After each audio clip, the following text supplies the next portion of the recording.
Palazzo 11 years ago when I first got into the hobby. It's one of the first board games I ever bought, and I never have actually played it until tonight. Let's talk about it. Yeah.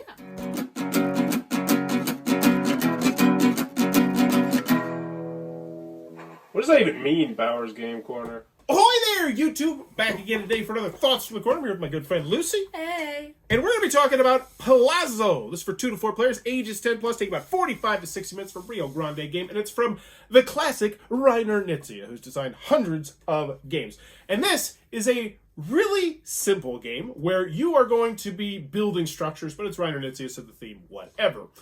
Really, at its core, it's a very simple game where you're going to have one of 3 choices you can do on your turn. You can get some of these money cards. You get a certain number of them, and you're going to keep a couple of them, then you give them out to everybody else. So if you take the money action, everybody's going to get on the money action. Now because it's Reiner Knizia, and he likes to be weird with his money, it's really interesting in this game. There's 3 different kinds of currencies. There's a red currency, a brown currency, and a white currency, and you can only spend currency together. So if I have a 7 here, a 6 here, and a 5, and they're all different colors, I only have $7 grand total. However, they're all the same color, 7 plus 6 plus 5, I could have $18. Right. Now, what are you going to do? They're all the same value, even if they're different colors. Then you can put different types of little. Yes, it's Reiner Knizia. He's got some quirks. So if you get 3 of a kind of different colors, it's worth 15. Also, there's some other currency in here, which is like generic currency, and if you happen to get 3 of these, they're worth 15. He does all sorts of weird quirks like that. Oh, yeah. What you're going to be doing with this money, though, is buying these tiles right here. And this is where the theme of the game kind of falls apart.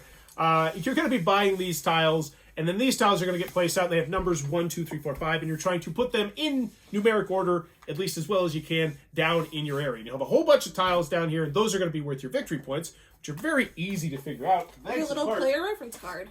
Double-sided. And I love this. I got to give a shout-out to this, because they have the way to score, but then what's even better, on the backside, they have a scoring example ripped straight out of a rule booklet showing you a whole bunch of different things and how they all score. Oh, yeah. Low-key fantastic, especially considering this is an 18-year-old game. Oh, God. So, to re-summarize, on your turn, you're either going to get money, or you're going to get tiles you're going to pass.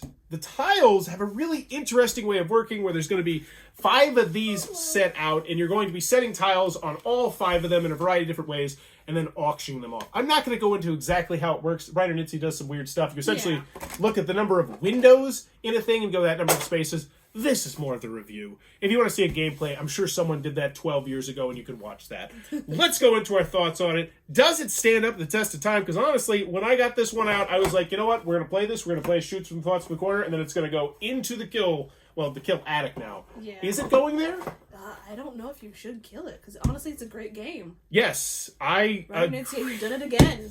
I agree as well. This is one of those ones that I've never heard anyone talk about ever. Yeah, no, because it's not a bigger, flashy one. It's just a simple one. The colors are a little bit boring, I guess. It looks very 2004 from Reiner Knizia. Yeah, but it's nice to have a little pebble piece called Pablo. Well, I call him Pablo. It's functional. The rules were easy to learn. I taught it very well. It's easy to teach. Easy to teach. They're short. I think it's 8 pages. Even for an 18-year-old game, they still thought of using what's it called? A reference pad. Mm-hmm. There's even a custom plastic insert, since that's all the rage, which holds all your pieces. But this was 18 years ago. That wasn't a thing back then. But it has some interesting choices. I mean, on your turn, taking money is fun because you're going to get at least 2 of these, but then you have to give them to other people.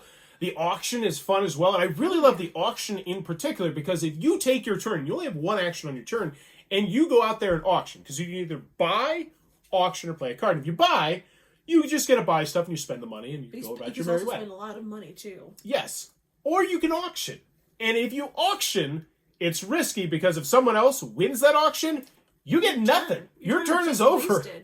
And that's one of the fun parts about this game is you can string together a really cool turn because if the person before you auctions and then you win it, that means your next turn you can pretty much do whatever you want. You're playing with house money, and there's just enough going on in this game to keep me wanting. I wouldn't mind playing this again in the near future. I like it.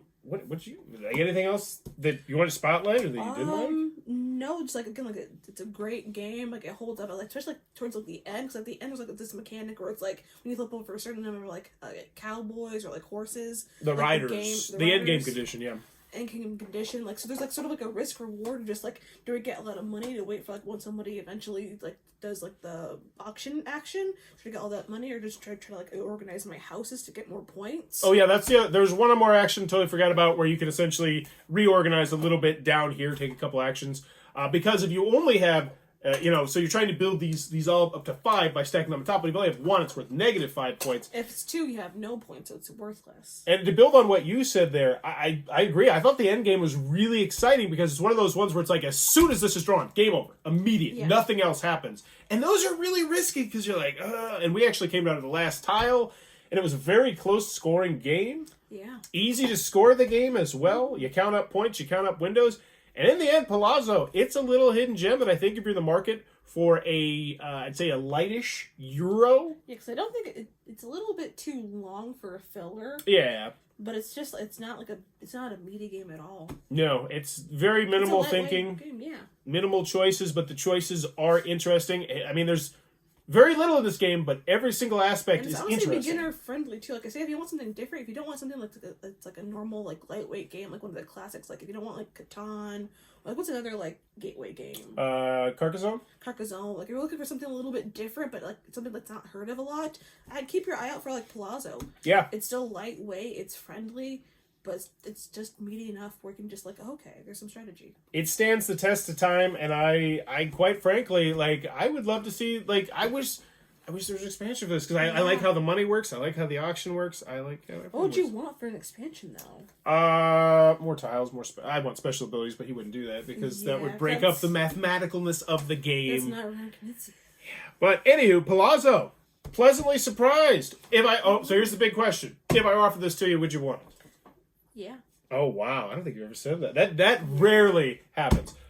I also think that I might. You can have it. Wait, I'm gonna play one game with it. No, I'm not. I'm not. No, I'm not. Because I need to get rid of games in my collection, and I put out content on this game, which is why it stood there for 11 years and didn't get played. Because I will never get rid of a game without putting content on it. So that way I don't feel bad about all the review copies that are played. It just got real. It's got real. They're never gonna get played. They will, just like Palazzo. It might take 11 years, but it's. I was expecting just the top to go off. No, we connected. That's not how physics work. I'm not a physical. Still haven't done, like, what is it like? We don't need to talk about all the games I haven't played. Let's do the outro. If you enjoyed this content, please be sure to click on the subscribe button down below. It's trying to reach 10,000 subscribers on my 10-year anniversary. And in the comments below, let me know what is the game that you own that the longest that has not gotten played. Ooh, Palazzo. I gotta think about 11 years in the making. Do you know? Crowd, I want to play with you. Do you own? No, I'm asking of your collection. Mine? Like, what's the game in your collection that you've owned the longest that you've never played? You say yours first. It's been a while. All right, I got another one right here, which I actually bought at the same time as Palazzo. It's Dunger Derby, and it has this really cool paper map, and you move around and you race boars. Can you believe that this one hasn't gotten played in 11 years? Ooh, yeah. It might be as good as Palazzo. You never know. Is it by Reiner Knizia? No. I think there's a reason. You know what? We'll do a thoughts from the corner on this one day, and it will be amazing. Look at these components. Look at this. Look at those components. They're plastic. Oh, God. They're boards. This is decent. What? You got one, though, Lucy? I usually have. You don't have any games in your collection you haven't played for? And you're like, I haven't played? No, I usually play a lot of my stuff. Wow, look at you. All right, I bring my stuff over and eventually I make people play it. I just know at least once. All over the floor. Let me know in the comments below the question to the answer. And as always, thanks for your time, YouTube. Bye. This video is brought to you by all of my amazing Patreon supporters, and I would love it if you would join their ranks and have your name immortalized in the end of many of my videos for the end of time. But consider for only $1 a month, and as always, thanks for stopping by.